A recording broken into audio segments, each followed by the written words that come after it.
అక్క ప్రార్థనతో ఈ తరగతిని మనం ప్రారంభించుకుందాం. ప్రేమ గల మా ప్రభా, పరిశుద్ధమైన మా తండ్రి, ఘనమైన రాజా, సర్వశక్తి మంత్ర, సర్వాధికారి, మహాగురుడా, మహోన్నతుడా, గొప్ప దేవుడా, రాజులకు రాజా, ప్రభులకు ప్రభా, మా నమ్మకమైన తండ్రి, నీకు నా స్తోత్రాలు. అత్యున్నత సింహాసనం ఆశ్రయానికి తెలుస్తున్నాం. ఈ దినాల్లో ప్రభా, మరి ప్రపంచం అంతా అల్లకొల్లలుగా ఉంది.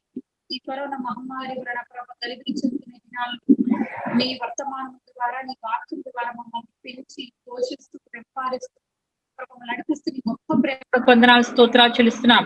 ప్రభా నీ దాసునికి మీరు ఇచ్చిన చక్కటి ప్రభా ఇదిగొద్దని నాయన తలంపు కొరకు వందనాలు స్తోత్రాలు చెల్లిస్తున్నాం. మీరు ఎంతైనా నమ్మదగిన వాడో ప్రభా, నీ దాసుని మీరు వాడుకుని నింపుకుని ప్రభా నన్ను మమ్మల్ని దర్శిస్తున్న నీ ప్రేమ కొరకు స్థుతులు చెల్లిస్తున్నాం. ఈ 8 దినాలు అద్భుత రీతిగా మాకు మాట్లాడుతూ సంధిస్తున్న నీ ప్రేమ కొరకు స్తోత్రాలు చెల్లిస్తున్నాం. ఈ 9 దిన ప్రభా రూతు గ్రంథాన్ని ధ్యానించబోచుండగా నీ దాసుని ఇంకా నీ అభిషేకముతో నింపి నన్ను మమ్మల్ని సంధించి ఇంకా లోతుల్లోకి నడిపించి నాయన మేము నేర్చుకోవలసిన సంగతులు, మార్చుకోవలసిన సంగతులు, ప్రభా హృదయంలో ముద్రించుకోవలసిన సంగతులు మాకు నేర్పించి బోధించి నడిపించమని నాయన నీ దాసుని ఈ 66 రోజులన్నిట్లో కూడా నీ కృపలో భద్రపరిచి బలపరిచి ఇంకనూ నూతన తలంపులతో నింపి మేలుతో నింపమని మీరు మాకిచ్చిన ఈ గొప్ప కృపను బట్టి, మీరు మాకిచ్చిన ఈ ఆధిక్యతను బట్టి, నేర్చుకోవడానికి ఇచ్చిన కృపను బట్టి నీకు స్తోత్రాలు చెల్లిస్తూ మేము నీ రాజ్యము కొరకు సిద్ధపరుస్తూ ప్రభా సిద్ధపడుతూ అనేక మందిని సిద్ధపరిచే భాగ్యం మాకు అందించమని మీరు మాకు ఇచ్చిన సమయం సహవాసాన్ని బట్టి నీకు స్తోత్రాలు చెల్లిస్తూ ఏ స్తుతి పరిశుద్ధనామమున అడిగి ప్రార్థించి వేడుకుంటున్నాం మా పరమ తండ్రి, ఆమేన్. వందనాలమ్మా. థ్యాంక్ యూ అక్క, వందనాలక్క. ప్రార్థన చేసిన అక్కకు ప్రత్యేక వందనాలు తెలియజేస్తూ ఉన్నాను. మనం ఈరోజు దేవుని వాక్యంలో నుండి ఈ రాత్రి మనం రూతు గ్రంథాన్ని ధ్యానం చేయబోతూ ఉన్నాం. చరిత్ర పుస్తకాలలో 3వ గ్రంథం రూతు గ్రంథం. ఇప్పటికే మనం పంచకాండాలు ముగించుకోగలిగాం. ఆది కాండం నుండి ద్వితీయోపదేశ కాండం వరకు ఉన్న గ్రంథాలు పంచకాండములు. అలాగే యెహోషువ మొదలుకొని ఎస్తేరు వరకు ఉన్న గ్రంథాలు చరిత్ర పుస్తకాలు అని మనం ఎరుగుదాం. ఈ చరిత్ర పుస్తకాలలో ఇప్పటి వరకు యెహోషువ గ్రంథం, న్యాయాధిపతుల గ్రంథం, ఈ 2 గ్రంథాలను గురించి మనం విషయాలను తెలుసుకోగలిగాం. ఈ రాత్రి మనము దేవుని వాక్యంలో నుండి రూతు గ్రంథాన్ని మనం ధ్యానం చేయబోతూ ఉన్నాం. ముందుగా దేవుని వాక్యాన్ని చదువుదాం. కీర్తనల గ్రంథం 149వ కీర్తన 9వ చరణం. కీర్తనల గ్రంథం 149:9. వారి చేతిలో 2 అంచులు గల ఖడ్గమున్నది, ఆయన భక్తులకందరికీ ఘనత ఇదే.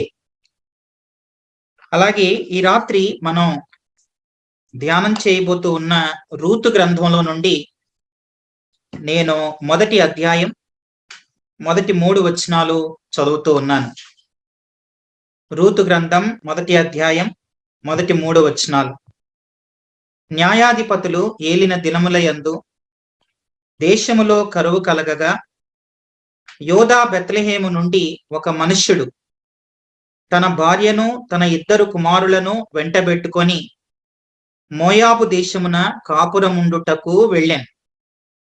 ఆ మనిషిని పేరు ఎలీమెలెకు, అతని భార్య పేరు నయోమి. అతని 2 కుమారుల పేర్లు మహ్లోను, కిల్యోను. వారు యోధా బెత్లెహేము వారైన ఎఫ్రాతీయులు. వారు మోయాబు దేశమునకు వెళ్ళి అక్కడ కాపురముండిరి. దేవుడు తన పరిశుద్ధ వాక్యమును దీవించునుగాక. ఈరోజు మనం రూతు గ్రంథాన్ని మనం ధ్యానం చేయబోతూ ఉన్నాం. పరిశుద్ధ బైబిల్ గ్రంథంలో రూతు గ్రంథం చాలా ప్రాముఖ్యమైనటువంటి గ్రంథం. బైబిల్లో స్త్రీల పేరు మీద వ్రాయబడిన గ్రంథాలు 2.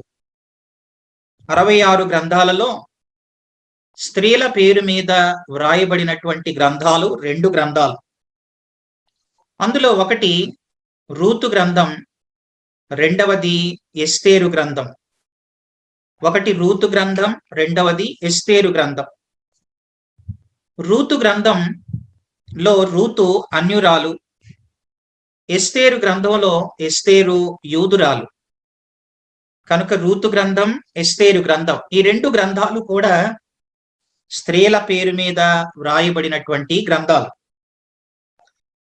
మనం ఈ రూతు గ్రంథాన్ని ప్రాముఖ్యంగా మొదటి అధ్యాయం 1వ వచనంలో న్యాయాధిపతులు ఏలిన దినముల యందు అనే మాటతో ఈ రూతు గ్రంథం ప్రారంభమైంది. న్యాయాధిపతులు ఏలిన దినముల యందు. న్యాయాధిపతుల కాలం 320 సంవత్సరాలని మనం గతించిన రాత్రి చెప్పుకున్నాం. ఆ దినాలలో జరిగినటువంటి ఒక సంఘటన ఈ రూతు గ్రంథం అని మనం గుర్తించాలి. న్యాయాధిపతులు ఏలిన దినముల యందు. న్యాయాధిపతులు ఏలిన దినాలు ఎలాంటి దినాలు? న్యాయాధిపతుల గ్రంథం 21వ అధ్యాయం 25వ వచనంలో, ఆ దినములలో ఇశ్రాయేలీలకు రాజు లేడు, ప్రతి వాడును తన తన ఇష్టానుసారముగా ప్రవర్తించుచు వచ్చెను. ఆ దినాల్లో ఇశ్రాయేలీలకు రాజు లేడు, ప్రతి వాడు తన తన ఇష్టానుసారముగా ప్రవర్తిస్తూ వస్తున్న దినాలు. అలా ప్రవర్తిస్తూ వస్తున్న దినాలు కాబట్టి యోధా బెత్లెహేము నుండి ఒక మనుష్యుడు తన కుటుంబాన్ని వెంటబెట్టుకొని మోయాబుకి వెళ్ళాడు. అసలు దేవుని ఆలోచన మోయాబీలను జయించి బెత్లెహేములో ఉండాలని దేవుని యొక్క అనాది సంకల్పం అయ్యుంటే, ఇక్కడ న్యాయాధిపతులు ఏలిన దినాల్లో అంటే ప్రతివాడు తన తన ఇష్టానుసారముగా బ్రతికే దినాలు కాబట్టి ఒక మనుష్యుడు తన భార్యను, తన 2 కుమారులను కూడా వెంటబెట్టుకొని బేత్లెహేము నుండి మోయాబుకు తన కుటుంబంతో వెళ్ళినట్లుగా చూస్తాం. ఇది చాలా ఆశ్చర్యం. బేత్లెహేములో దేవుడు ఉన్నాడు కనుక ఈ కుటుంబం, ముఖ్యంగా ఎలీమెలెకు తన భార్య నయోమిని, తన 2 కుమారులు మహ్లోను కిల్యోనును వెంటబెట్టుకొని బేత్లెహేమును విడిచిపెట్టి వారు మోయాబుకు వెళ్ళారు. దేవుడు లేని ప్రాంతానికి, శపింపబడిన ప్రాంతానికి ఆ కుటుంబం వెళ్ళినట్లుగా మనం చూస్తాం. దేవుని యొక్క అనాది సంకల్పం ఏంటనంటే, దేవుణ్ణి కలిగిన ఈ కుటుంబం దేవుడు లేని ప్రాంతానికి వెళితే, ఈ రూతు గ్రంథంలో ఉన్న రూతు మోయాబు దేశములో పుట్టిన అన్యురాలైన ఈమె నిజ దేవుణ్ణి తెలుసుకొని దేవుడు కలిగిన ప్రాంతానికి ఈమొచ్చింది. ఎలీమెలెకేమో దేవుణ్ణి కలిగిన వాడు దేవుణ్ణి విడిచిపెట్టి మోయాబు దేశానికి వెళితే, మోయాబు దేశంలో ఉన్న అన్యురాలైన రూతు నిజదేవుణ్ణి కావాలని ఆయన్ని హత్తుకొని బేత్లెహేమికి వచ్చింది. ఇది నిజంగా చాలా అద్భుతమైన విషయం.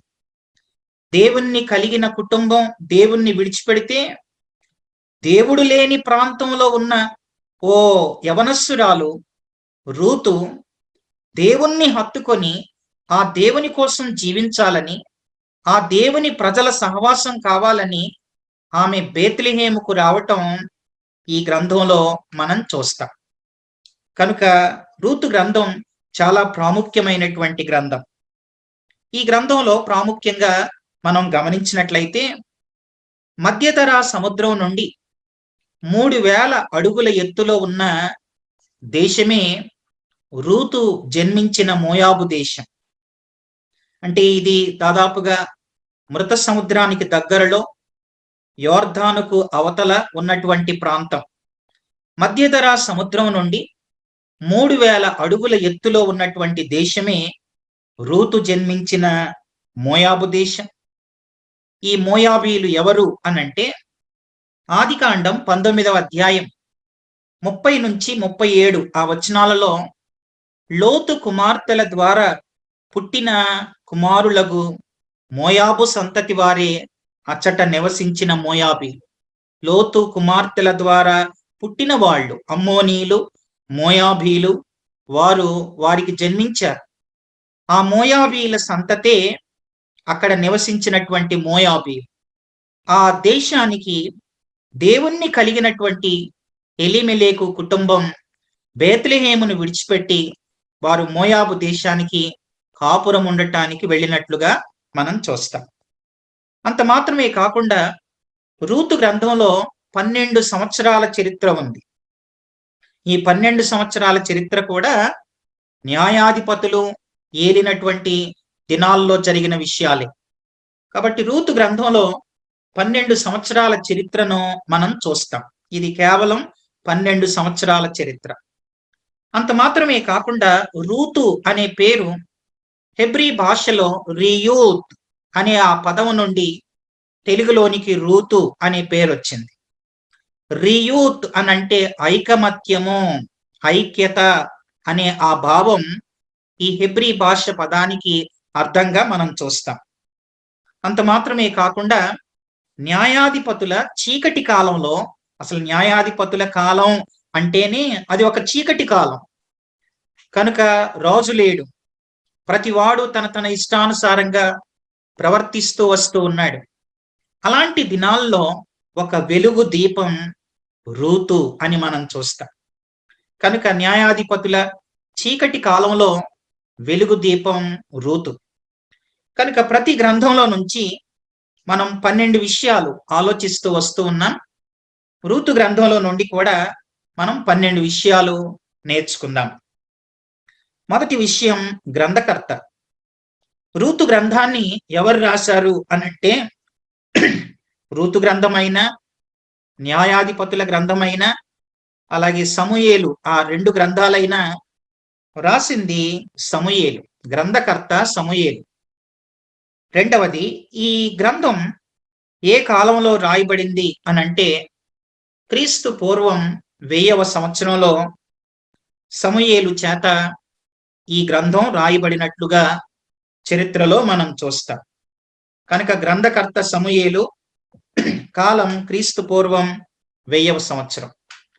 తరువాత మూడవది, ఈ గ్రంథానికి ఈ పేరు ఎలా వచ్చింది అనంటే రూతును బట్టి ఈ గ్రంథానికి రూతు గ్రంథం అని పేరు వచ్చింది. రూతు అనే మాటకి అర్థం ఏంటనంటే సంతృప్తి నొందినది, సౌందర్యము అని అర్థం. ఈ గ్రంథంలో ప్రాముఖ్యంగా మనము ఎలీమెలెకును చూస్తాం, నయోమిని చూస్తాం, తన కుమారులు 2 మహ్లోను, కిల్యోనును మనం చూస్తాం. తర్వాత వార్పాను మనం చూస్తాం, బోయాజును మనం చూస్తాం. వీళ్ళే ఈ గ్రంథంలో ఉన్నారు. మొదటి అధ్యాయం అంతా వారు మోయాబులో జరిగిన సంఘటన. 2, 3, 4 అధ్యాయాల్లో మనం బేత్లెహేములో జరిగినటువంటి ఆ సంఘటనలు మనం అక్కడ చూస్తాం. మొదటి అధ్యాయం మోయాబు, 2, 3, 4 ఆ అధ్యాయాలు బేత్లెహేములో జరిగినటువంటి సంఘటనలు. కనుక రూతు అనే మాటకు అర్థం సంతృప్తి నొందినది, సౌందర్యము. ఎలీమెలెకు అనే మాటకు అర్థం దేవుడే రాజు అని అర్థం. నయోమి అనే మాటకు అర్థం మనోహరమైనది, మధురం, మనోహరమైనది అని అర్థం. మహ్లోను అనే మాటకు అర్థం వ్యాధి లేదా రోగి అని అర్థం. కిల్యోను అనే మాటకు అర్థం కృషించుట. వార్ప అనే మాటకు అర్థం యవ్వనవతి. బోయజు అనే మాటకు అర్థం బలవంతుడు అని అర్థం. కనుక ఇందులో ఉన్నటువంటి వారి పేర్లు, ఆ పేర్లకు అర్థాలు మనం చూస్తాం. ఈ గ్రంథానికి రూతు అనే పేరు ఎందుకు వచ్చిందంటే రూతును బట్టే ఈ గ్రంథానికి రూతు గ్రంథం అని పేరు రావటాన్ని మనం చూస్తాం. ఇది మూడవ విషయం. తర్వాత 4వది, నిజమైన దేవుణ్ణి నాలుగవదిగా ఈ గ్రంథం యొక్క ఉద్దేశం, సంకల్పం. నాలుగవది ఉద్దేశం, సంకల్పం. ఇది చాలా ప్రాముఖ్యమైనది. ఏంటి రూతు గ్రంథం యొక్క నిజమైనటువంటి ఈ గ్రంథం యొక్క సంకల్పం, ఉద్దేశం ఏంటి అనంటే, నిజ దేవునిని విడిచిపెట్టిన ప్రజల మధ్యలో నిజమైన దేవుణ్ణి హత్తుకున్న రూతు వృత్తాంతం తెలుపుట. అది ఈ గ్రంథం యొక్క ముఖ్యమైన ఉద్దేశం, సంకల్పం. నిజ దేవుణ్ణి విడిచిపెట్టారు. ఎవరో? ఎలిమెలేకు. అలాగే తన భార్య నయోమి, మహ్లోనో కిల్యోను వారు బేత్లెహేములో కరువు వచ్చింది. ఆ కరువు కారణం చేత వారు బెత్లెహేమును విడిచిపెట్టి వారు మోయాబు దేశానికి వెళ్ళిపోయారు. కనుక నిజ దేవుణ్ణి విడిచిపెట్టారు. వీళ్ళేమో నిజ దేవుణ్ణి విడిచిపెట్టి అన్య దేశమైన, అన్య ప్రాంతమైన మోయాబు దేశానికి వాళ్ళు వెళ్తే, మోయాబు దేశంలో అక్కడ నివసించినటువంటి రూతు దేవుణ్ణి హత్తుకుంది. ఆ విషయాన్ని మనం చూస్తా ఉన్నాం. కనుక నిజ దేవునిని విడిచిపెట్టిన ప్రజల మధ్యలో నిజమైన దేవుణ్ణి హత్తుకున్న రూతు వృత్తాంతం తెలుపుట. అది సంకల్పం, ఉద్దేశం. తర్వాత 5వ విషయం, ముఖ్యమైన పదం. ఈ గ్రంథంలో ముఖ్యమైన పదం ఏంటనంటే సమీప బంధువు. ఆ మాట ఈ గ్రంథంలో 14 సార్లు రావటాన్ని మనం చూస్తాం. తర్వాత ముఖ్యమైనటువంటి మరొక పదం విమోచన. ఈ మాట ఈ గ్రంథంలో 9 పర్యాయాలు రావటాన్ని మనం చూస్తాం. ఇది ముఖ్యమైన పదం.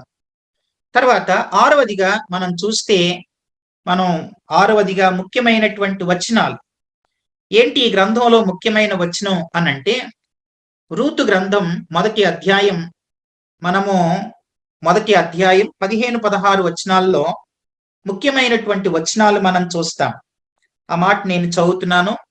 రూతు గ్రంథం మొదటి అధ్యాయం 15, 16, 17 వచనాలు. ఆమె, ఇదిగో నీ తోటి కోడలు నీ జనుల యొద్దకును తన దేవుని యొద్దకును తిరిగిపోయినదే, నీవును నీ తోడి కోడలి వెంబడి వెళ్ళుమనెను. 16వ వచనం. అందుకు రూతు, నా వెంబడి రావద్దనియు నన్ను విడిచిపెట్టమనియు నన్ను బతిమాలు కొనవద్దు. నీవు వెళ్ళు చోటికి నేనో వచ్చేదను, నీవు నివసించు చోటనే నేనో నివసించెదను. నీ జనమే నా జనము, నీ దేవుడే నా దేవుడు. నీవు మృతి పొందు చోటను నేను మృతి పొందెదను, అక్కడనే పాతి పెట్టబడిదను. మరణము తప్ప మరి ఏదైనను నిన్ను నన్ను ప్రత్యేకించిన ఎడల యెహోవా నాకు ఎంత కీడైనా చేయునుగాక అని. ఇవి ఈ గ్రంథంలో ముఖ్యమైనటువంటి వచనాలు. తర్వాత 7వది, ముఖ్యమైన అధ్యాయాలు. మొదటి అధ్యాయం, 4వ అధ్యాయం. ఈ 2 అధ్యాయాలు కూడా ఈ గ్రంథంలో ముఖ్యమైనటువంటి అధ్యాయాలు. తర్వాత 8వది, ముఖ్యమైన వ్యక్తులు. ఈ గ్రంథంలో ముఖ్యమైన వ్యక్తులు ఎవరు అనంటే రూతు, నయోమి, బోయజు, ఎలిమెలేకు, తర్వాత వార్ప. వీరే ఈ గ్రంథం నిండా మనం చూస్తాం. ఇది ఒక కుటుంబంలో జరిగినటువంటి సంఘటన. తర్వాత ఇది ఎలిమెలేకు కుటుంబంలో జరిగినటువంటి ఒక విషయం అని మనం చూస్తాం. ఇది 8వదిగా ముఖ్యమైన వ్యక్తులు. తర్వాత 9వది, ఈ గ్రంథంలో క్రీస్తు పోలిక ఎవరు అనంటే బోయజు అని మనం చూస్తాం. కనుక బోయజు ఈ గ్రంథంలో క్రీస్తు పోలిక అని మనం గుర్తించాలి. ఇది 9 విషయాలు. తర్వాత 10వదిగా మనం చూస్తే సంక్షిప్త వివరణ. ఈ గ్రంథంలో మనం సంక్షిప్త వివరణ అది గనక మనం చూస్తే, మొత్తం అధ్యాయాలు ఎన్ని అనంటే 4 అధ్యాయాలు. రూతు గ్రంథంలో ఎన్ని అధ్యాయాలు ఉన్నాయి? కేవలం 4 అధ్యాయాలు మనం చూస్తాం. తర్వాత మొత్తం వచనాలు ఎన్ని అనంటే 84 వచనాలు ఇందులో ఉన్నాయి. 4 అధ్యాయాలు, 84 వచనాలు. అంతే రూతు గ్రంథంలో మనం చూస్తాం. తర్వాత ఈ 4 అధ్యాయాలు కూడా 4 భాగాలు. సంక్షిప్త వివరణలో 4 అధ్యాయాలను 4 భాగాలుగా మనం విభజించి మనం ఆలోచించాలి. మొదటి అధ్యాయం విపత్తులో దేవుణ్ణి అనుసరించడానికి తీర్మానించుకున్న రూతు. ఇది మొదటి అధ్యాయం. విపత్తులో దేవుణ్ణి అనుసరించటానికి తీర్మానించుకున్న రూతు. అది మొదటి అధ్యాయంలో మనం చూస్తాం. తర్వాత రెండవ అధ్యాయంలో మనం ఏం చూస్తాం అనంటే, రెండవ అధ్యాయం పరిగె ఏరుకొనుచున్న రూతు. అది రెండవ అధ్యాయంలో మనం చూస్తాం. పరిగె ఏరుకొనుచున్న రూతు, అది రెండవ అధ్యాయం. మూడవ అధ్యాయం విమోచనకై అభ్యర్థించుచున్న రూతు. ఎందుకంటే ఆమె విధవరాలు, భర్తను పోగొట్టుకుంది కనుక సమీప బంధువుని చేత విమోచించబడాలని తన విమోచనకై అభ్యర్థించుచున్న రూతును మనం మూడవ అధ్యాయంలో మనం చూస్తాం. ఇది మూడవ అధ్యాయం. నాలుగవ అధ్యాయం బహుమతి పొందిన రూతు. ఇది నాలుగవ అధ్యాయం. 4 అధ్యాయాలు రూతు గ్రంథం. మొదటి అధ్యాయంలో విపత్తు, ఎందుకంటే ఎలీమెలెకు కుటుంబంలో జరిగినటువంటి ఒక విపత్తు. ఆయన భార్య నయోమి భర్తను పోగొట్టుకుంది, రూతు భర్తను పోగొట్టుకుంది, తన తోటి కోడలైన ఓర్ప తను కూడా భర్తను పోగొట్టుకుంది. ఒకే కుటుంబంలో 3 చనిపోయారు. అది చాలా పెద్ద విపత్తు. ఆ విపత్తులో నయోమి చేత దేవుణ్ణి ఎరిగిన రూతు దేవుణ్ణి అనుసరించడానికి తీర్మానం చేసుకొని మోయాబు దేశము నుండి బేత్లెహేముకు ఆమె ప్రయాణం ప్రారంభించింది. అది మనం మొదటి అధ్యాయంలో మనం చూస్తాం. రెండవ అధ్యాయంలో మనం ఏం చూస్తాం అనంటే, బోయాజు యొక్క ఆ పొలములో పరిగె ఏరుకొనుచున్న రూతును మనం రెండవ అధ్యాయంలో మనం చూస్తాం. అలాగే మూడవ అధ్యాయంలో విమోచనకై అభ్యర్థించుచున్న రూతును మనం చూస్తాం. 4వ అధ్యాయంలో బహుమతి పొందిన రూతు. 4 అధ్యాయాలు, 4 విషయాలు మనం చూస్తాం. ఇంకా చాలా విపులంగా చెప్పాలి అనంటే 4 అధ్యాయాల్లో 4 మాటలు. మొదటి అధ్యాయం కరవు కన్నీళ్లు.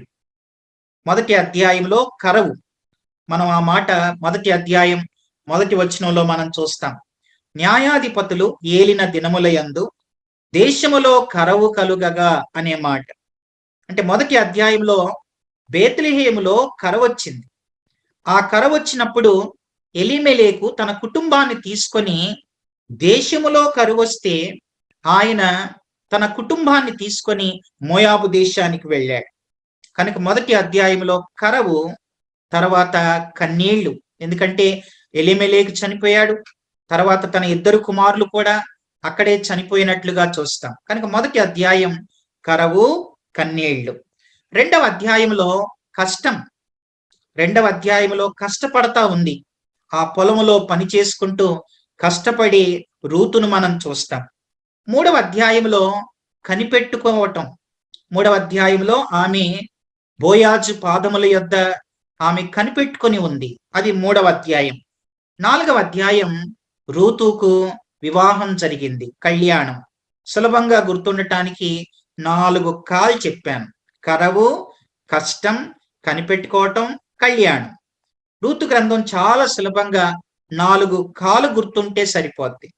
కరవు, కన్నీళ్లు, కష్టం, కనిపెట్టుకోవటం, కళ్యాణం. ఒకవేళ ఇంగ్లీష్ బాగా వచ్చిన వాళ్ళకి ఇంగ్లీష్లో కూడా ఈ మాటల్ని 4 మాటలు చెప్పుకోవచ్చు. ఈ రూతు గ్రంథాన్ని మనం ఆలోచన చేస్తే, రూతు గ్రంథంలో మనం ఈ 4 విషయాలు మనం గమనించవచ్చు. రూతు గ్రంథంలో మనం గమనించినట్లయితే ఇంగ్లీష్లో ఇలా చెప్పుకోవచ్చు. మొదటి అధ్యాయం మనం ఏం చూస్తాం అనంటే, వీపింగ్ అంటే కన్నీళ్లు, ఏడుస్తా ఉంది. ఒక ప్రక్కన నయోమి ఏడవటమే, భర్తను పోగొట్టుకొని, వార్ప తన భర్తను పోగొట్టుకొని ఆమె ఏడుస్తూ ఉంది. అలాగే రూతు తను కూడా తన భర్తను పోగొట్టుకొని ఏడుస్తూనే ఉంది. కనుక మొదటి అధ్యాయం వీపింగ్, రెండవ అధ్యాయం వర్కింగ్, మూడవ అధ్యాయం వెయిటింగ్, 4వ అధ్యాయం వెడ్డింగ్. 4 W. రూతు గ్రంథం సులభంగా గుర్తుండాలంటే 4 Wలు గుర్తుంటే చాలు. తెలుగులోనైతే 4 కాలు, ఇంగ్లీష్లోనైతే 4 W. Weeping, working, waiting, wedding. అంతే. ఈ 4 గుర్తుంటే రూతు గ్రంథాన్ని మనం సులభంగా గుర్తుపెట్టుకోవచ్చు. మొదటి అధ్యాయం వీపింగ్, కన్నీళ్లు. రెండవ అధ్యాయం వర్కింగ్, కష్టం. మూడవ అధ్యాయం వెయిటింగ్. నాలుగవ అధ్యాయం వెడ్డింగ్. ఇలా మనం రూతు గ్రంథాన్ని గుర్తుపెట్టుకోవచ్చు. ఇది సంక్షిప్త వివరణ. తర్వాత గ్రంథ విభజనలోనికి మనం వెళదాం. 4 అధ్యాయాల్లో కూడా మనం గ్రంథ విభజనను మనం ఆలోచన చేస్తే, మొదటి అధ్యాయం మనం ఏం చెప్పుకున్నాం అనంటే, విపత్తులో దేవునిని అనుసరించడానికి తీర్మానించుకున్న రూతు అని మనం చూసాం. విపత్తులో దేవుణ్ణి అనుసరించడానికి తీర్మానించుకున్న రూతు అని మనం చూసాం. మనం గ్రంథ విభజనలో ఈ మొదటి అధ్యాయంలో నుండి మనం ప్రతి అధ్యాయాన్ని 3 భాగాలుగా గ్రంథ విభజనలో మనం చూస్తాం. మొదటి భాగం మొదటి 5 వచనాల్లో కుటుంబంలో విపత్తు. మొదటి 5 వచనాల్లో కుటుంబంలో విపత్తు అనగా ఎలీమెలెకు తన భార్యను నయోమిని, తన 2 కుమారులు మహ్లోనును కిల్యోనును వెంటబెట్టుకొని ఆయన దేశంలో కరువొచ్చిందని సంపన్న స్థాయిలో ఉండి కూడా ఆయన బేత్లెహేమును విడిచిపెట్టి మోయాబు దేశానికి తన కుటుంబాన్ని తీసుకుని వెళ్ళాడు. అసలు అక్కడికి ఎందుకు వెళ్ళాడు అనంటే, ఇక్కడ కరువు ఉందని అక్కడ బ్రతకాలని తీసుకుని వెళ్ళాడు. అక్కడ బ్రతికారా అనంటే అక్కడ 3 కూడా చనిపోయారు. కనుక కుటుంబంలో విపత్తు మనం మొదటి 5 వచనాల్లో మనం చూస్తాం. తర్వాత రెండవ భాగంలో 6 నుంచి 18 వరకు రూతు నిర్ణయం. రూతు మంచి తీర్మానం చేసింది. ఏంటా తీర్మానం? తను కూడా తన భర్తను పోగొట్టుకున్న, అలాగే తన తోటి కోడలు వార్ప తను కూడా తన భర్తను పోగొట్టుకున్న. నయోమి చెప్పింది, తన భర్త తన కుమారుడు చనిపోయిన తర్వాత మనం న్యాయాధిపతుల గ్రంథం మొదటి అధ్యాయం 6వ వచనాన్ని మనం చూస్తే అక్కడ ఇలా ఉంది, వారికి ఆహారం ఇచ్చుటకు యెహోవా తన జనులను దర్శించెనని ఆమె మోయాబు దేశములో వినెను అనే మాట. తన జనులను దర్శించుటకు మరలా దేవుడు బేత్లెహేమును దర్శించాడని, తర్వాత అందరూ కూడా ఆహారంతో సమృద్ధిగా ఉన్నారని ఆమె ఎక్కడ వింది అనంటే మోయాబులో వింది. కనుక మోయాబు దేశంలో మరలా ఆమె బేత్లెహేము దేశాన్ని దేవుడు దర్శించాడు. అక్కడ అందరూ కూడా ఆహారం సమృద్ధిగా ఉందని ఆమె విని, అప్పటికే భర్తను పోగొట్టుకుంది, పిల్లల్ని పోగొట్టుకుంది. ఆ తర్వాత మరలా బేత్లెహేముకు రావటానికి ఆమె తిరిగి ప్రయాణం మొదలుపెట్టి 2 కోడళ్లతో చెప్పింది. ఆమె చాలా చక్కగా చెప్పింది. ఏమని చెప్పింది? 8వ వచనం, నయోమి తన 2 కోడళ్లను చూసి, మీరు మీ తల్లుల ఇండ్లకు తిరిగి వెళ్ళుడి, చనిపోయిన వారి ఎడలను నా ఎడలను మీరు దయచూపినట్లు యెహోవా మీ ఎడల దయచూపును గాక, మీలో ఒక్కొక్కటి పెళ్లి చేసుకొని తన ఇంట నెమ్మది పొందునట్లు యెహోవా దయచేయును గాక అని వారితో చెప్పి వారిని ముద్దు పెట్టుకొనెను అని మనం చూస్తాం. తర్వాత వార్ప వెళ్ళిపోయింది. వార్ప మరల తన దేవుళ్ళ యొద్దకు, తర్వాత తన దేవుళ్ళ యొద్దకు, అలాగే వార్ప తన దేవుళ్ళ యొద్దకు మాత్రమే కాకుండా ఆమె మరల తన దేశములో ఉన్నటువంటి వారి బంధువుల యొద్దకు, మరల ఏవైతే ఆమె కలిగి ఉందో ఆ మోయాబు దేశంలో వారి యొద్దకు తిరిగి వెళ్ళిపోయినట్లుగా మనం అక్కడ చూస్తాం. కనుక అలాంటి పరిస్థితుల్లో రూతు ఒక మంచి తీర్మానం చేసింది. ఆ తీర్మానాన్ని ఇందాక మనం చదువుకున్నాం. అందుకు రూతు 16వ వచనంలో, నా వెంబడి రావద్దనియు, నన్ను విడిచిపెట్టమనియు, నన్ను బతిమాలు కొనవద్దు, నీవు వెళ్ళు చోటికి నేను వచ్చేదను, నీవు నివసించు చోటనే నేను నివసించేదను, నీ జనమే నా జనము, నీ దేవుడే నా దేవుడు, నీవు మృతి పొందు చోటను నేను మృతి పొందేదను, అక్కడనే పాతి పెట్టబడేది. మరణము తప్ప మరి ఏదైనాను నిన్నో నన్ను ప్రత్యేకించిన ఎడల యెహోవా నాకు ఎంత కీడైనా చేయునుగాక అని ఆమె చెప్పి మోయాబు దేశాన్ని విడిచిపెట్టి బేత్లెహేముకు రావటానికి ఆమె తీర్మానం చేసింది. ఇది 6 నుంచి 18 వచనాల్లో మనం చూస్తాం. తర్వాత మనము 3వ భాగాన్ని మనం 19 నుంచి 22 వరకు మనం ఏం చూస్తాం అనంటే, వార్ప వెనక్కి వెళ్ళిపోయింది మోయాబు దేశంలోనికి. కానీ రూతు అలాగే నయోమి ఇద్దరు కలిసి బేత్లెహేముకు ప్రయాణం చేశారు, బేత్లెహేములో ప్రవేశించారు. ఇది 19 నుంచి 22 వరకు మనం చూస్తాం. కనుక ఈ మొదటి 5 వచనాల్లో ఎలీమెలెకు కుటుంబంలో జరిగినటువంటి పెద్ద విపత్తును ఇందులో మనం చూస్తాం. నేను ఎలీమెలెకును గురించి కూడా ఒక 7 విషయాలు నేను మీకు జ్ఞాపకం చేస్తాను. ఎలీమెలెకును గురించి ఒక 7 విషయాలు. మొదటి మాట, ఎలీమెలెకు మొదటిగా అతడు యెహోవాను ఎరిగినవాడు. ఎందుకంటే బేత్లెహేములో దేవుణ్ణి ఎరిగినటువంటి వాడు ఎలీమెలెకు. మొదటి మాట, యెహోవాను ఎరిగినవాడు. రెండవది ఏంటనంటే బేత్లెహేమును విడిచి మోయాబుకు వెళ్ళినవాడు. ఆయన బేత్లెహేమును విడిచిపెట్టాడు, మోయాబు దేశానికి వెళ్ళాడు. బేత్లెహేము అనంటే రొట్టెల ఇల్లు అని అర్థం. రొట్టెల ఇల్లులో ఉన్నటువంటి వాడు. మోయాబు అనేది అది శాపగ్రస్తమైన ప్రదేశం. ఆ దేవుడు ఆ ప్రాంతాన్ని శపించాడు. మోయాబు ప్రాంతాన్ని, అది శపించబడినటువంటి స్థలం. కనుక సమృద్ధిలో నుండి సమృద్ధిని కలిగి బేత్లెహేమును విడిచిపెట్టి ఆయన మోయాబుకు వెళ్ళినట్లుగా మనం చూస్తాం. అలా వెళ్ళటానికి కారణం ఏంటంటే అవి న్యాయాధిపతుల దినాలు. రాజు లేడు, ప్రతివాడు తన తన ఇష్టానుసారంగా ప్రవర్తిస్తా ఉన్నాడు. కనుక దేవుడు ఉన్న ఆ ప్రాంతంలో బేత్లెహేములో ఏముంది? దేవుని మందిరం, అంటే ప్రత్యక్ష గుడారం, మందసం ఉంది. తర్వాత దేవుణ్ణి కలిగిన బిడ్డలున్నారు. కనుక దేవుని బిడ్డల సహవాసాన్ని విడిచిపెట్టాడు. తర్వాత ప్రత్యక్ష గుడారానికి దూరం అయిపోయాడు. దేవుడు లేని స్థలానికి, మోయాబు దేశానికి వెళ్ళాడు. ఇది ఎలీమెలెకును గురించి రెండవ విషయం. మూడవదిగా మనం చూస్తే ఎలీమెలెకు దేవుని చిత్తం నుండి స్వచిత్తానికి పయనమయ్యాడు. దేవుని చిత్తం అడగాల, ప్రభువా మరి బేత్లెహేములో కరువు వచ్చింది, దేశములో కరువు వచ్చినప్పుడు దేశం అంటే ఒక కుటుంబమే కాదు కదా, కనుక మేము ఇక్కడే ఉండాలా, వెళ్ళాలా అని దేవుణ్ణి అడిగి దేవుని చిత్తాన్ని తెలుసుకోవలసిన వాడు దేవుని చిత్తం నుండి స్వచిత్తానికి పయనమైపోయాడు. తర్వాత నాలుగవదిగా మనం చూస్తే విశ్వాసాన్ని వదిలి వెలుచూపును ఎంచుకున్నాడు. విశ్వాసం, ఇలాంటి కరువు కాలంలో దేవుడు నన్ను పోషిస్తాడు, నా కుటుంబాన్ని కూడా పోషిస్తాడు అని దేవుని మీద విశ్వాసం ఉంచవలసిన వాడు. నేను నమ్ముకున్న దేవుడు ఆకాశము నుంచి మన్నాను కురిపించిన వాడు, సముద్రాలను పాయలు చేసిన వాడు, ఆయన ఏదైనా చేయుటకు సమర్థుడు అని విశ్వాసం ఉంచవలసిన వాడు విశ్వాసాన్ని వదిలి వెలుచూపును ఎంచుకున్నాడు. తర్వాత ఐదవదిగా మనం చూస్తే విధేయతను వదిలి తిరుగుబాటు మార్గంలోకి వెళ్ళిపోయాడు. దేవుని మాటకు లోబడి తర్వాత ఆ ప్రత్యక్ష గుడారం కలిగిన, మందసం కలిగిన ఆ ప్రాంతాన్ని విడిచిపెట్టి తిరుగుబాటు మార్గంలోనికి వెళ్ళిపోయాడు. మోయాబీల ఆ దేశంలోనికి వెళ్ళిపోయాడు. తన మాత్రమే కాకుండా తన కుటుంబాన్ని కూడా, తన కుమారులను కూడా వెంటబెట్టుకొని ఆ ప్రాంతానికి వెళ్ళిపోయినట్లుగా చూస్తాం.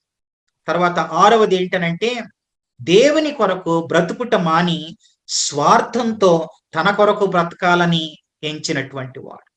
దేశంలో కరువు వచ్చింది, అది నిజమే. దేవుడు పోషించేవాడు, దేవుడు వారి జీవితాల్లో ఎన్నో అద్భుతాలు చేశాడు. తర్వాత ఇతనికి సమృద్ధిలోనే ఉన్నాడు, ఇతనికి లేకేమీ కాదు. తన కుటుంబం సమృద్ధి కలిగిన కుటుంబమే. ఆ మాట నయోమి చెప్పింది. మరలా తిరిగి వచ్చిన తర్వాత ప్రజలతో, నేను సమృద్ధి గల దానినై వెళ్ళి తిని ఇప్పుడు నేను రిక్తురాలుగా వచ్చాను. అంటే వాళ్ళు సమృద్ధిలోనే ఉన్నారు, కానీ ఒక ప్రక్కన స్వార్థం ఏలుబడి చేసింది. దేవుని కొరకు బ్రతుకుట మాని స్వార్థంతో తన కొరకే. ఈ కరువు కాలంలో దేశంలో ఉన్న వాళ్ళు ఎవరు చనిపోయినా పర్వాలేదు, కానీ నేను నా కుటుంబం బ్రతకాలని బేత్లెహేమును విడిచిపెట్టి మోయాబుకి వెళితే బ్రతకాలి అనుకుని వెళ్ళిన వాళ్ళు అక్కడికి వెళ్ళాక చనిపోయారు. కాబట్టి దేవుని కొరకు బ్రతుకుట మాని స్వార్థంతో తన కొరకే బ్రతకాలని ఎంచాడు. ఇది ఆరవది. తర్వాత ఏడవది ఆపదలో, ఎందుకంటే దేశం కరువులో ఉంది, తనకు సమృద్ధి ఉంది, ఆపద కాలం అది. ఆపదలో అందుబాటులో ఉండవలసినటువంటి వాడు అందరికీ అందనంత దూరానికి పయనం అయిపోయాడు. కష్టాలు వచ్చినప్పుడు అందుబాటులో ఉండాలి. వేరే వాళ్ళు ఇబ్బందుల్లో ఉన్నప్పుడు ఉన్నవాడు అందుబాటులో ఉండవలసిన వాడు ఎవరికి అందనంత దూరానికి వెళ్ళాడో అది నిజమే. ఎవ్వరికి తన ఇంటోళ్ళకు కూడా అందనంత దూరానికి వెళ్ళిపోయాడు, పైకే వెళ్ళిపోయాడు. కనుక ఎలీమెలెకును గురించి ఈ 7 మాటలు. ఎలీమెలెకు యెహోవాను ఎరిగిన వాడి, బేత్లెహేమును విడిచి మోయాబుకు వెళ్ళాడు, దేవుని చిత్తం నుండి స్వచిత్తానికి పయనమయ్యాడు, విశ్వాసాన్ని వదిలి వెలుచూపును ఎంచుకున్నాడు, విధేయతను వదిలి తిరుగుబాటు మార్గంలోకి వెళ్ళిపోయాడు, దేవుని కొరకు బ్రతుకుటమాని స్వార్థంతో తన కొరకే బ్రతకాలని ఎంచిన వాడు, ఆపదలో అందుబాటులో ఉండవలసిన వాడు, అందరికీ అందనంత దూరం. ఏ దూరం అది? అతను వెళ్ళిన ప్రాంతం మోయాబు. అసలు మోయాబు ఎలాంటిది? మోయాబీల గురించి మనం సంఖ్యాకాండం 25వ అధ్యాయంలో చూస్తాం. మోయాబీలు ఎలాంటి వాళ్ళు? ఓ 5 మాటలు చెప్తాను వినండి. మోయాబీలు ఎలాంటి వాళ్ళు? 1, అనైతిక పరులు.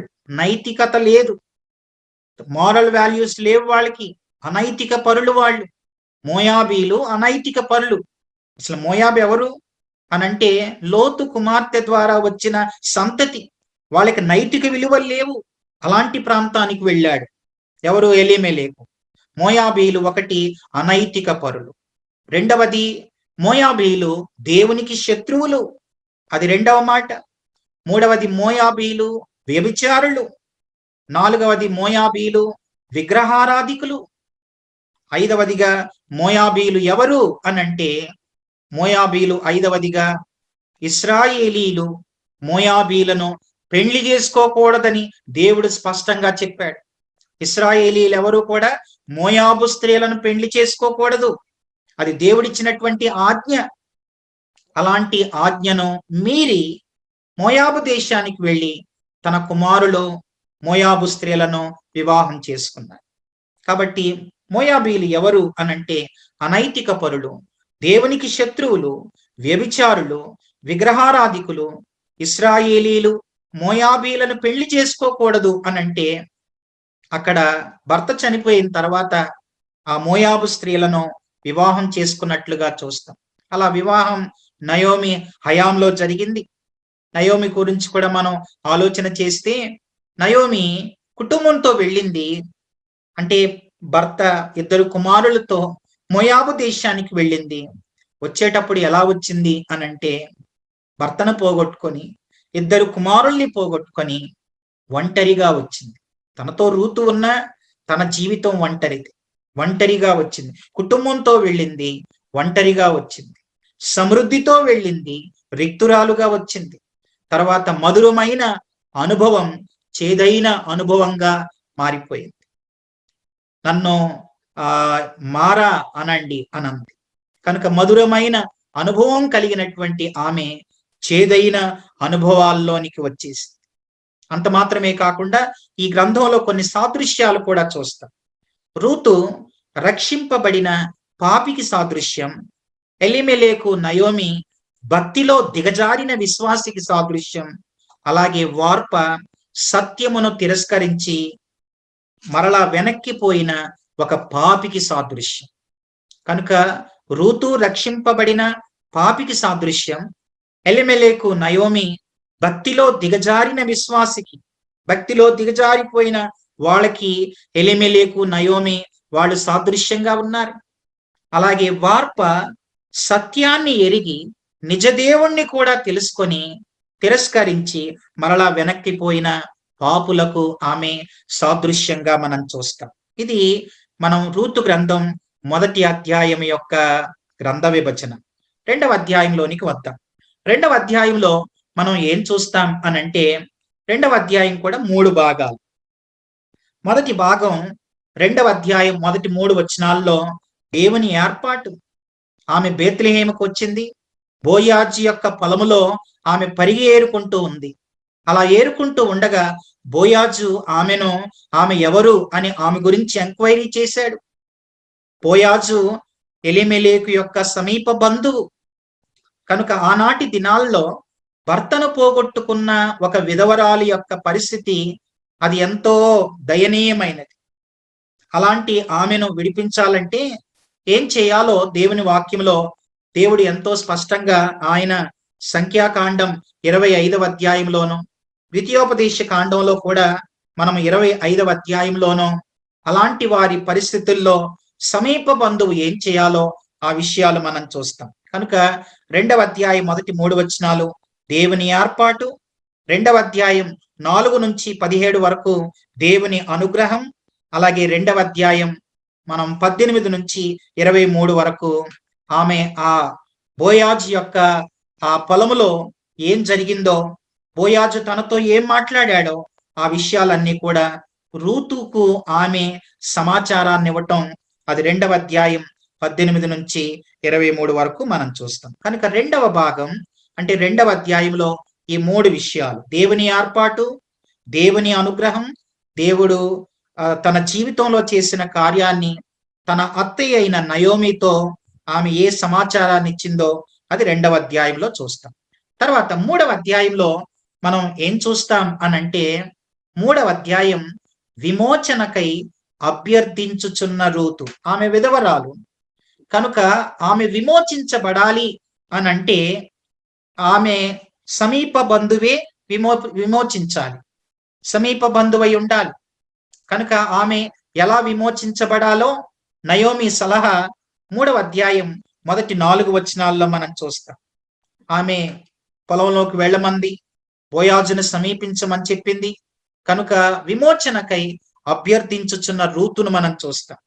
తర్వాత 3వ అధ్యాయం 5 నుంచి 9 వరకు బోయాజును సంధించుట, బోయాజుతో మాట్లాడింది ఆమె, నీవే నన్ను విమోచించగల నా సమీప బంధువని నేను ఎరుగుదును అని ఆయనతో మాట్లాడింది.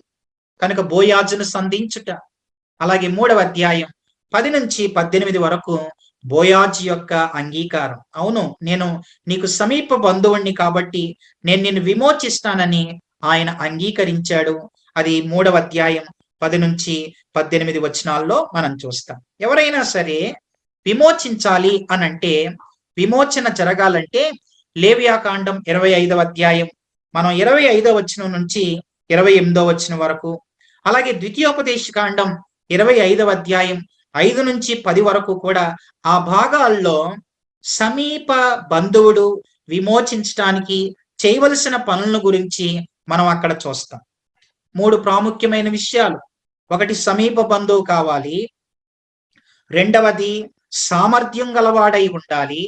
మూడవదిగా అలా విమోచించడానికి అది తనకి ఇష్టమై ఉండాలి. ఈ 3 విషయాలు మనం 3వ అధ్యాయంలోనే చూస్తాం. కనుక నయోమి సలహా, బోయాజును సంధించుట, బోయాజు యొక్క అంగీకారం, అలాగే విడిపించడానికి సమీప బంధువు కావాలి, సామర్థ్యం గలవాడై ఉండాలి, ఇష్టం గలవాడై ఉండాలి. ఇది 3వ అధ్యాయం. తర్వాత 4వ అధ్యాయంలో కూడా 3 భాగాలు.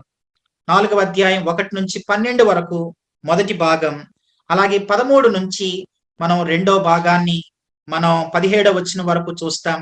అలాగే 3వ భాగం 18 నుంచి 22 వరకు 3వ భాగాన్ని మనం చూస్తాం. ఈ 3 భాగాల్లో ఆమె మొదటి 12 వచనాల్లో భర్తను పొందుకుంది, 13 నుంచి 17 వరకు కుమారుని పొందుకుంది.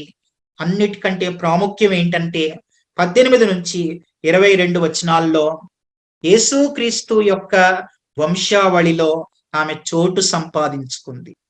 ఈ మోయాబు దేశం నుంచి వచ్చిన అన్యురాలైనటువంటి ఈ స్త్రీ ఏ వంశావళిలోనికి వచ్చిందనంటే యేసుక్రీస్తు వంశావళిలోనికి వచ్చింది. కనుక బోయాజు అలాగే రూతు ఆ గర్భంలో నుండి మనకి ఓబేదు రావటం, తర్వాత ఓబేదు ద్వారా యెషయి రావటం, యెషయి ద్వారా దావీదు, దావీదు ద్వారా మన ప్రభువైన యేసుక్రీస్తు. కనుక యేసుక్రీస్తు వంశావళిలో ఆమె చోటు సంపాదించుకుంది. ఎలీమెలెకేమో దేవుని కలిగిన దేశములో నుండి మోయాబు దేశానికి వెళ్ళిపోతే, మోయాబు దేశములో ఉన్న అన్యురాలేమో బేత్లెహేముకు వచ్చి యేసుక్రీస్తు వంశావళిలోనికి వచ్చింది. ఇది ఈ గ్రంథంలో చాలా అద్భుతమైనటువంటి విషయం. రూతును గురించి కూడా ఒక 4-5 మాటల్ని మనం జ్ఞాపకం చేసుకుందాం. రూతును గురించి, ఒకటి, ఆమె రిక్తురాలుగా వచ్చింది. ఇక్కడికి వచ్చిన తర్వాత సంపన్నురాలయ్యింది. రిక్తురాలుగా వచ్చింది, సంపన్నురాలయ్యింది.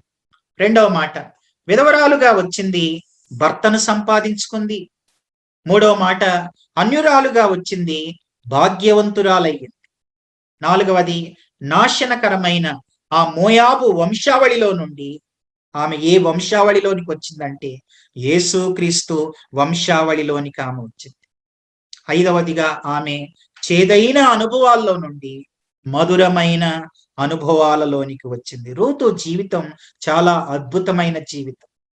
ఆమె రిక్తురాలుగా వచ్చింది, ఏమీ లేనిదిగా తన అత్తతో పాటు వచ్చింది, రిక్తురాలుగా వచ్చింది, సంపన్నురాలయ్యింది, విధవరాలుగా వచ్చింది, భర్తను సంపాదించుకుంది, అన్యురాలుగానే ఆమె దేవుణ్ణి కలిగి వచ్చింది, బేత్లెహేములో భాగ్యవంతురాలయ్యింది.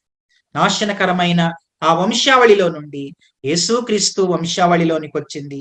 చేదైన అనుభవాల్లో నుండి మధురమైన అనుభవాల్లోనికి తన జీవితం వచ్చింది. కనుక ఆ చీకటి కాలంలో ఒక వెలుగు దీపం రూతు జీవితం అని నేను జ్ఞాపకం చేస్తున్నాను. ఇది 4 అధ్యాయాలు, సులభంగా 4 కాలు 4 డబ్ల్యూలు మనం గుర్తుపెట్టుకుంటే రూతు గ్రంథాన్ని సులభంగా మనం గుర్తుపెట్టుకోవచ్చు. చివరిలో ముగింపులో ఈ గ్రంథంలో నుండి మనం నేర్చుకోవలసినటువంటి ఒక 7 ఆధ్యాత్మిక సత్యాలు. రూతు గ్రంథంలో నుంచి మనం ఏం నేర్చుకోవాలి అనంటే 7 ప్రాముఖ్యమైనటువంటి విషయాలు మనం నేర్చుకోవాలి. మొదటి విషయం, ఈ 4 అధ్యాయాల ద్వారా మనం నేర్చుకోవలసిన సంగతి ఏంటంటే, మొదటి మాట, దేవుని మందిరాన్ని, దేవుని బిడ్డల సహవాసాన్ని ఎన్నడూ విడవద్దు. ఇది మొదటి మాట. ఎలీమెలెకు బేత్లెహేమును విడిచిపెట్టాడు. బేత్లెహేములో దేవుని మందిరం ఉంది, బేత్లెహేములో దేవుని బిడ్డల సహవాసం ఉంది కనుక మందిరాన్ని విడిచిపెట్టాడు, తర్వాత సహవాసాన్ని విడిచిపెట్టాడు, తర్వాత దేవుని సన్నిధిని విడిచిపెట్టాడు. అక్కడికి వెళ్ళిపోయి ఆయన బ్రతికాడా అనంటే ఆయనే లేకుండా పోయాడు. కనుక మన జీవితంలో ఎన్నడూ దేవుని మందిరాన్ని కానీ దేవుని బిడ్డల సహవాసాన్ని కానీ మనము ఎన్నడూ విడిచిపెట్టకూడదు. దేవుని బిడ్డల సహవాసం, ఫెలోషిప్ ని మనం విడిచిపెట్టకూడదు. అది ఇందులో నుంచి నేర్చుకోవాల్సిన మొదటి పాఠం. రెండవ పాఠం ఏంటనంటే, ఎలీమెలెకు చనిపోయాడు, తర్వాత పెద్ద కుమారుడు చనిపోయాడు, తర్వాత చిన్న కుమారుడు చనిపోయాడు. ఒకే ఇంట్లో 3 చనిపోయారు. అలా ఒకరి తర్వాత ఒకరు చనిపోతూ ఉంటే మన జీవితాల్లో పాఠాలు గుర్తించాలి, పొరపాట్లు సవరించుకోవాలి. అసలు నేను అనుకుంటాను, ఎలీమెలెకు చనిపోవటంతో అయ్యో, మేము దేవుని సన్నిధి కలిగిన ఆ ప్రాంతాన్ని, మందిరాన్ని, సహవాసాన్ని మేము విడిచిపెట్టేశాము. కనుక నేను త్వరగా నా కుమారులను తీసుకొని వెళ్ళాలి. ఒకవేళ భర్తకు లోబడి తను రమ్మంటే మోయాబుకు వచ్చాను, కానీ ఆయన చనిపోయాడు, నేను వెంటనే తిరిగి వెళ్ళిపోవాలి నా పిల్లల్ని తీసుకొని అనే ఆ వేగిరపాటు ఆమెలో లేకపోయింది. ఆమె ఆలస్యం చేసిన కారణం చేత మరొక 2 పోగొట్టుకోవలసి వచ్చింది. కనుక పాఠాలు గుర్తించాలి, పొరపాట్లు సవరించుకోవాలి. మన జీవితంలో కూడా ఏదైనా కొన్ని నష్టాలు, కొన్ని ఇబ్బందులు, కొన్ని వ్యాధులు, కొన్ని అనారోగ్యాలు మన ఇంట్లో, మన ఒంట్లో, మన కుటుంబాల్లో జరుగుతూ ఉన్నప్పుడు పాఠాలు గుర్తించాలి, పొరపాట్లు సవరించుకోవాలి. అది మనం ప్రాముఖ్యంగా ఏదైనా ఒక ఇబ్బంది, కష్టం మన ఇంట్లో గాని పరిస్థితులు అర్థమవుతూ ఉంటాయి. దేవుడు ఏదో ఒక పాఠం నేర్పటానికి అనుమతిస్తూ ఉంటాడు. పాఠాలు దేవుడు నేర్పుతాడు ఆయన. కాబట్టి అలా నేర్పుతూ ఉన్నప్పుడు మనం ప్రాముఖ్యంగా పాఠాలు గుర్తించాలండి. నష్టాలు గుర్తించాలి, పాఠాలు గుర్తించాలి, పొరపాటుని సవరించుకోవాలి. వెంటనే పొరపాట్లలో మనం ముందుకెళ్ళిపోకూడదు. అది మనం ఇందులో నుంచి నేర్చుకోవలసినటువంటి రెండవ పాఠం. మూడవది ఏంటనంటే, దేవుని కొరకు పోగొట్టుకుంటే పొందుకుంటాం, దేవుని కొరకు కాక పొందుకున్నవి పోగొట్టుకుంటాం. ఇది మూడవ పాఠం. దేవుని కొరకు పోగొట్టుకుంటే పొందుకుంటాం, దేవుని కొరకు కాక పొందుకున్నవి ఏదో ఒక రోజున మనం ఖచ్చితంగా పోగొట్టుకోవలసే వస్తుంది. ఇప్పుడు మనం రూతు జీవితాన్ని మనం చూస్తే, వార్ప వెనక్కి వెళ్ళిపోయింది, తన దేవుళ్ళ యొద్దకు, తన స్వజనుల యొద్దకు వెళ్ళిపోయింది. కానీ అన్యురాలైన రూతు దేవుని కోసం అందరినీ విడిచిపెట్టింది. నాకు దేవుని మందిరం కావాలి, నువ్వు కలిగిన ఆ దేవుడు నాకు కావాలి అని అన్ని దేవుడి కొరకు పోగొట్టుకుందండి రూతు. దేవుని కోసం పోగొట్టుకున్న రూతు బేత్లెహేముకు వచ్చిన తర్వాత ఎన్నో పొందుకుంది. కానీ దేవుని కొరకు కాక పొందుకున్న ఎలీమెలెకు మోయాబుకెళ్ళి అన్నీ పోగొట్టుకున్నాడు. కాబట్టి మూడవది, దేవుని కొరకు పోగొట్టుకుంటే పొందుకుంటాం. దేవుని కొరకు కాక పొందుకున్నవి ఏవైనా ఏదో ఒక రోజున పోగొట్టుకోవాల్సి వస్తుంది. కాబట్టి దేవుని కోసం ఎన్నైనా వదులుకుందాం, కానీ దేవుణ్ణి పోగొట్టుకోవద్దు. అది ఈ గ్రంథంలో మనం నేర్చుకోవలసినటువంటి ప్రాముఖ్యమైన పాఠం. దేవుని కోసం ఎన్నైనా వదులుకో, దేవుని కోసం ఎన్నైనా పోగొట్టుకో, దేవుని కోసం త్యాగాలు చెయ్యి. నువ్వు పోగొట్టుకున్న దానికంటే నువ్వు పొందుకునేదే ఎక్కువ ఉంటుంది. అలా కాకుండా దేవుణ్ణి పక్కన పెట్టి మనం ఎన్ని పొందుకున్నా అవన్నీ ఏదో ఒక రోజున ఉంటాయా అంటే ఉండవండి. ఈ రోజున చాలా మంది దేవుని కంటే కూడా వేరే వాటికే ఎక్కువ ప్రాధాన్యతనిస్తున్నారు. ఎలీమెలెకులాగా దేవుని కంటే వేరే వాటి మీద ఆశ పెట్టుకొని వేరేవి సంపాదించుకోవాలని, పొందుకోవాలని జీవితం అంతా కష్టపడతా ఉన్నారు. అప్పుడప్పుడు నాకు ఇలా అనిపిస్తుంది.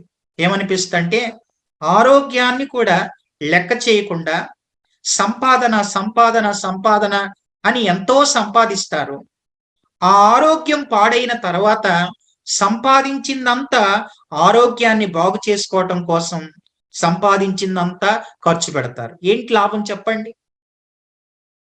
ఆరోగ్యాన్ని లెక్క చేయకుండా సంపాదిస్తున్నారు. ఆరోగ్యం పాడైన తర్వాత సంపాదించిందంతా ఆరోగ్యానికే పెడుతున్నారు. దానివల్ల ఏమైనా ఉపయోగం ఉందా అని అంటే ఏం పెద్ద ఉపయోగం లేదు. కాబట్టి దేవుని కొరకు పోగొట్టుకుంటే పొందుకుంటాం. దేవుని సన్నిధి కంటే ముఖ్యమేది కాదు, దేవుని వాక్యం కంటే ముఖ్యమేది కాదు, ఆయన కంటే ముఖ్యం ఏది కాదండి.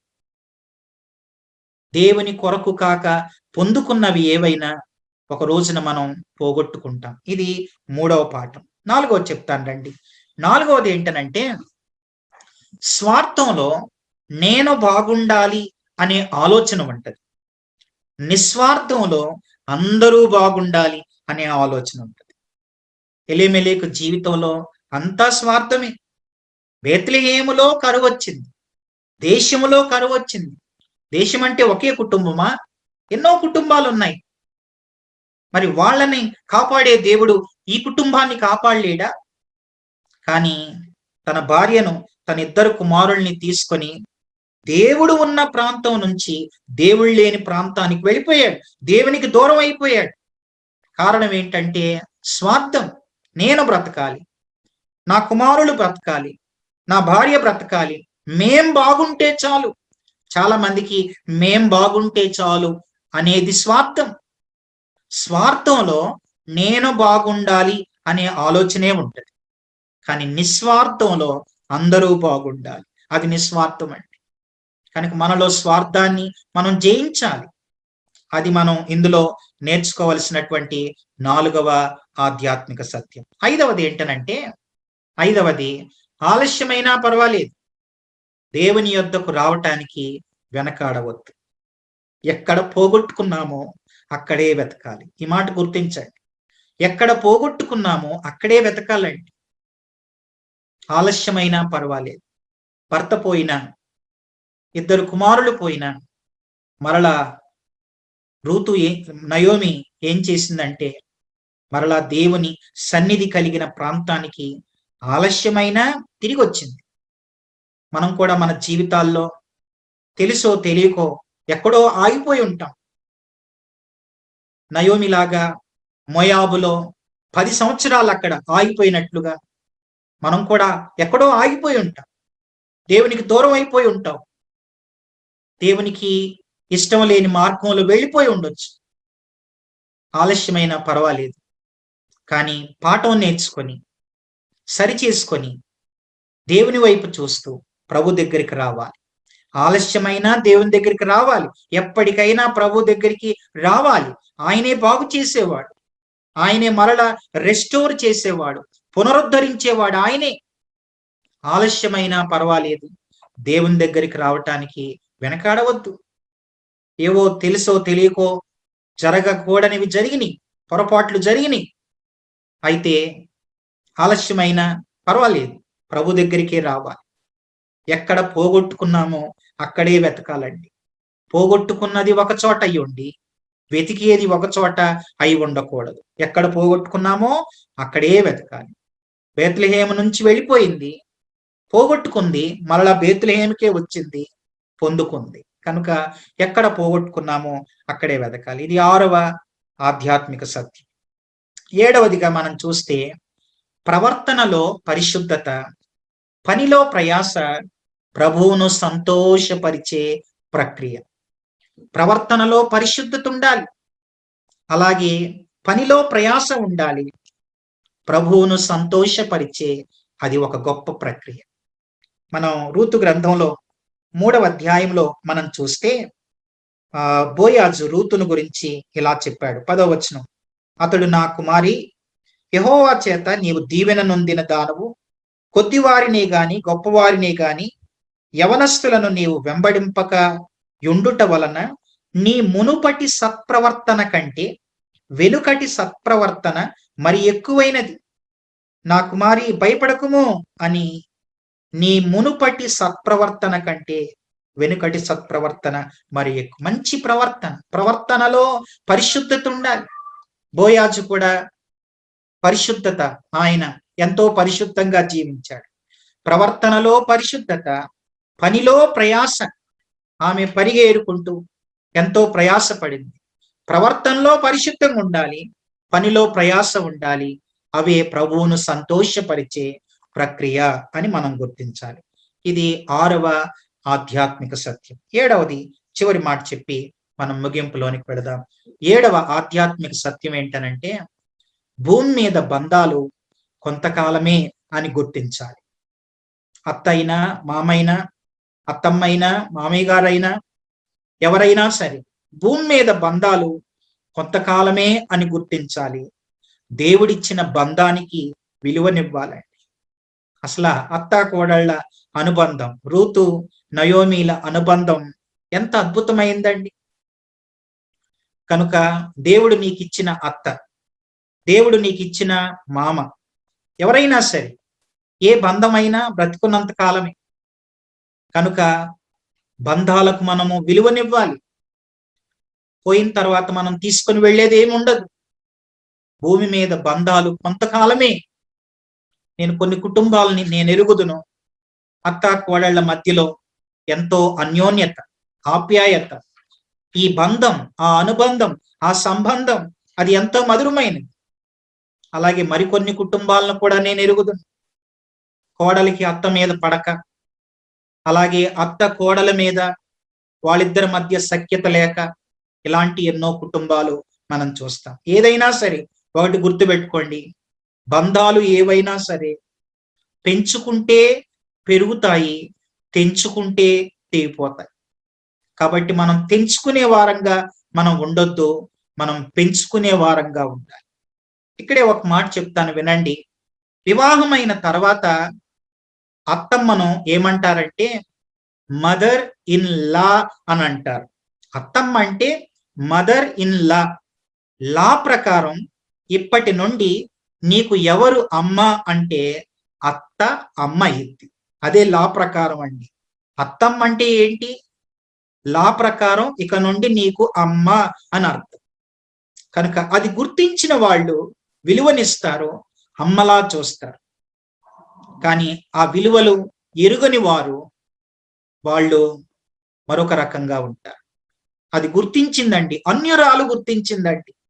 అత్తమ్మ అంటే అత్త ప్లస్ అమ్మ, అత్తలోనే అమ్మను చూసుకుందామే. కనుక భూమి మీద బంధాలు కొంతకాలమే అని గుర్తించాలి. దేవుడిచ్చిన బంధానికి విలువనివ్వాలి. కాబట్టి ఈ రూతు గ్రంథంలో నుంచి ఈ 7 ఆధ్యాత్మిక సత్యాలు మనం నేర్చుకోవాలి. దేవుని మందిరాన్ని, దేవుని బిడ్డల సహవాసాన్ని ఎన్నడూ విడవద్దు. పాఠాలు గుర్తించాలి, పొరపాట్లు సవరించుకోవాలి. దేవుని కొరకు పోగొట్టుకుంటే పొందుకుంటాం, దేవుని కొరకు కాక పొందుకున్నవి పోగొట్టుకుంటాం. స్వార్థంలో నేను బాగుండాలి అనే ఆలోచన ఉంటుంది, నిస్వార్థంలో అందరూ బాగుండాలనే ఆలోచన ఉంటుంది. ఆలస్యమైనా పర్వాలేదు, దేవుని దగ్గరికి రావటానికి వెనుకాడవద్దు. ఎక్కడ పోగొట్టుకున్నామో అక్కడే వెతకాలి. ప్రవర్తనలో పరిశుద్ధత, పనిలో ప్రయాస ప్రభువును సంతోషపరిచే ప్రక్రియ. భూమి మీద బంధాలు కొంతకాలమే అని గుర్తించాలి. దేవుడిచ్చిన బంధానికి విలువనివ్వాలి. రూతు వలె దేవుణ్ణి హత్తుకుందాం, దేవుని కొరకు జీవిద్దాం. అట్టి కృప దేవుడు మనందరికీ అనుగ్రహించునుగాక. ఆమేన్. తల వంచండి, ప్రార్థన చేసుకొని ముగించుకుందాం. తండ్రి, మీకు వందనాలు, స్తుతులు, స్తోత్రం నాయన. రూతు గ్రంథం 4 అధ్యాయాల్లో నుండి మాకు నేర్పిన ఎన్నో పాఠాలను బట్టి మీకు వందనాలు, స్తోత్రాలు తెలియజేస్తూ ఉన్నారు. మిమ్మలను ఎరిగిన ఎలీమెలెకు కుటుంబం ఎరుగని ప్రాంతానికి వెళితే, ఎరుగని ప్రాంతంలో నుండి మిమ్మల్ని ఎరిగిన ఒక ఆమె రూతు మీ వంశావళిలోనికి రావటం ఈ గ్రంథంలో నుండి మాకు జ్ఞాపకం చేసిన మీ మాటలకై స్తుతిస్తూ ఉన్నాం. భూమి మీద బంధాలు ప్రభువా తెంచుకోకుండా, ఆ బంధాల యొక్క విలువను అర్థం చేసుకొని మీలో ఆనందిస్తూ మీకోసం జీవించే కృప మా అందరికీ దయచేయండి ప్రభువా. మరి ఈ డివైజెస్ లో ఉన్న మా ప్రియ నీ దాసులను, దాసురాండ్రను అందరినీ మీ కృపలో జ్ఞాపకం చేసుకోండి. అందరినీ మీ కృప చేత కాపాడండి. మీరే తోడై ఉండండి.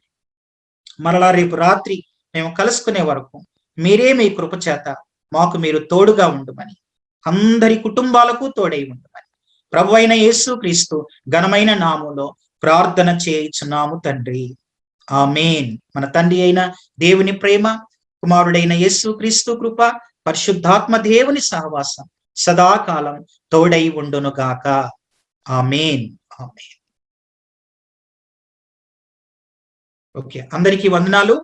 మరలా రేపు రాత్రి మనము 7:30 గంటలకి మరలా మనం కలుసుకుందాం. రేపు సమూయేలు మొదటి గ్రంథం మీద మనము ధ్యానం చేస్తాం. కాబట్టి అందరికీ కూడా వందనాలు తెలియజేస్తూ ఉన్నాను. మరలా రేపు రాత్రి మనం కలుసుకుందాం. Praise the lord. అందరికీ కూడా వందనాలు.